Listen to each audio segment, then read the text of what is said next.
Hello दोस्तों, तो आपका स्वागत है मेरे इस यूट्यूब चैनल में। तो दोस्तों आज की इस वीडियो में हम आप सभी को क्लास 9th के विज्ञान में से चैप्टर 1 देखेंगे, जो कि हमारे पाठ का नाम है हमारे आसपास के पदार्थ। तो दोस्तों आज का ये वीडियो लेक्चर दूसरा है। इसके पहले वाली वीडियो में आप सभी को इस पाठ का लेक्चर 1 डाला हूँ, तो उसको भी देख लीजिएगा। चलिए इस वीडियो को शुरू से शुरू करते हैं।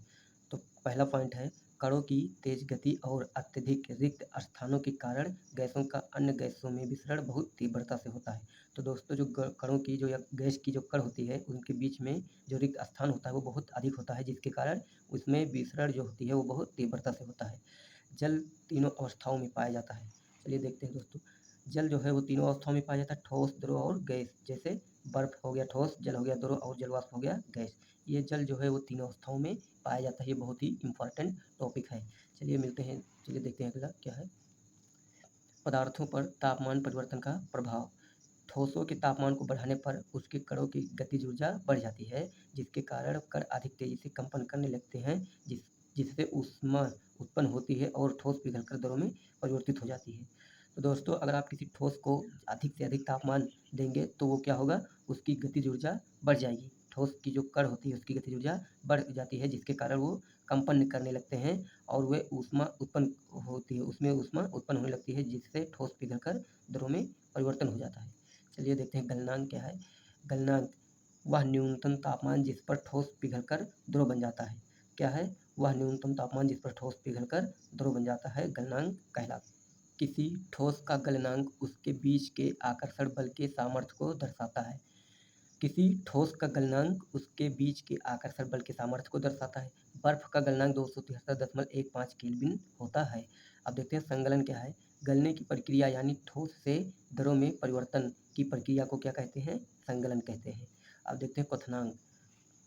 क्वथनांक है जो है वो वायुमंडलीय दाब पर वह तापमान जिस पर द्रव उबलने लगता है उसे द्रव का क्वथनांक कहते हैं। अगर कोई भी द्रव है, अगर वो वायुमंडलीय तापमान पर जो तापमान होता है उस पर अगर द्रव उबलने लगता है तो उसे द्रव का क्वथनांक कहते हैं।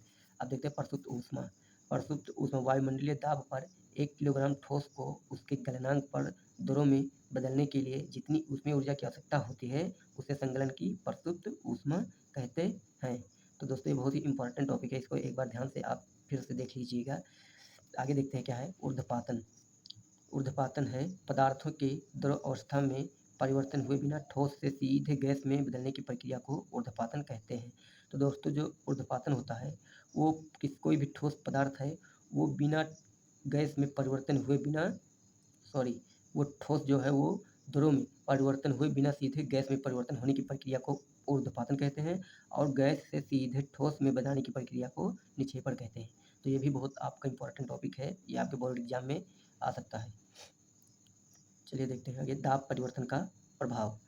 कार्बन डाइऑक्साइड को उच्च दाब पर संग्रहित किया जाता है। तो दोस्तों अगर कार्बन डाइऑक्साइड को अगर इकट्ठा करना होता है तो उसको क्या करना पड़ता है? दाब परिवर्तन यानी उच्च दाब देना पड़ता है, तब वो CO2 को संग्रहित किया जाता है। एक एटीएम वायुमंडलीय दाब पर ठोस कार्बन डाइऑक्साइड द्रव अवस्था में आए बिना सीधे गैस में परिवर्तित हो जाती है, इसी कारण इसे शुष्क बर्फ कहते हैं। चलिए आगे देखते हैं। आगे है दाब मात्रक। इसका एसआई मात्रक पास्कल होता है और एक एटीएम वायुमंडलीय दाब बराबर होता है 1.01 × 10⁵ पास्कल होता है। और आपको ये डायग्राम बहुत ही इंपॉर्टेंट है दोस्तों, जो कि एक गैस से द्रव और द्रव से ठोस, ठोस से गैस में परिवर्तन होने की प्रक्रिया बताई गई है। इसको आप एक बार ध्यान से देख लीजिए। तो दोस्तों चलिए मिलते हैं अगले नेक्स्ट वीडियो में। आगे वाले वीडियो में आप सब बने रहिएगा। तो दोस्तों इस वीडियो को लाइक करके चैनल को सब्सक्राइब कर लीजिए। मिलते हैं अगले नेक्स्ट वीडियो में। जय हिंद।